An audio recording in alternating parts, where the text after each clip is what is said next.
اب ہمارے ساتھ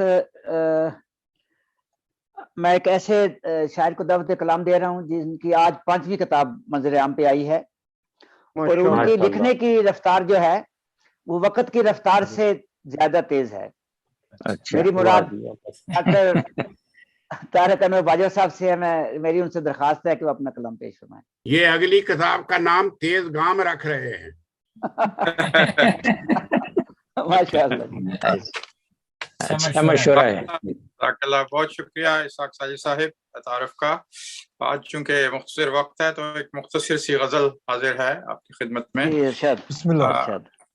محترم صدر صاحب کی اجازت سے، محترم صدر صاحب کا میں بہت مداح ہوں۔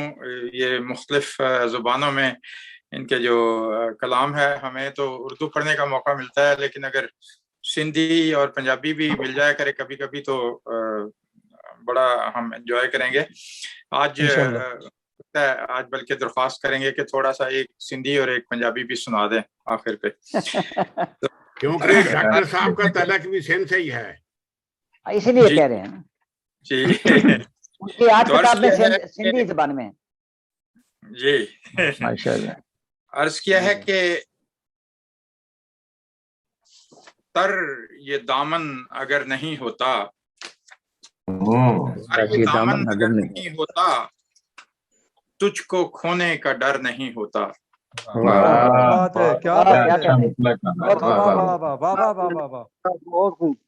تر یہ دامن اگر نہیں ہوتا، تجھ کو کھونے کا ڈر نہیں ہوتا، اور مسکرائے جو وہ نظر آئے، مسکرائے جو وہ نظر آئے، یہ نفس بالوی صاحب کے لیے خاص طور پہ ہے کہ مسکرائے جو وہ نظر آئے، ہم سے کیوں یہ ہنر نہیں ہوتا۔ مسکرائے جو وہ نظر آئے، ہم سے کیوں یہ ہنر نہیں ہوتا۔ اور عشق موج زن ہو سینے میں، عشق موج زن ہو سینے میں، کیا وہ زیر و زبر نہیں ہوتا۔ سینے میں کیا وہ زیر و زبر نہیں ہوتا۔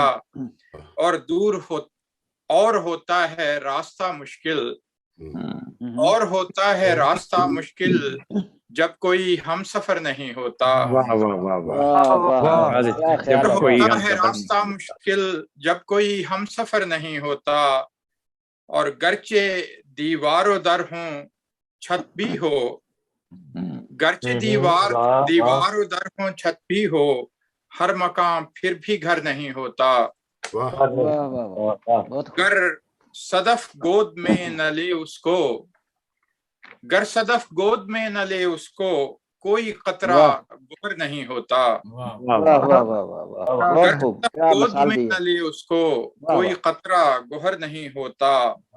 اور تور ٹکڑے ہوا تھا کیوں کر گر، تور ٹکڑے ہوا تھا کیوں کر گر، پتھروں پر اثر نہیں ہوتا۔ تور ٹکڑے ہوا تھا کیوں کر گر، پتھروں پر اثر نہیں ہوتا۔ اور عرصہ کہ تارک اس کو نہ آزما وہ خدا، تارک اس کو نہ آزما وہ خدا، کوئی عاجز بشر نہیں ہوتا۔ اور تر یہ دامن اگر نہیں ہوتا، تجھ کو کھونے کا ڈر نہیں ہوتا۔ بہت شکریہ۔ بہت خوب، کیا کہنے ہیں ڈاکٹر صاحب، بہت شکریہ۔ ہمارے اگلے شاعر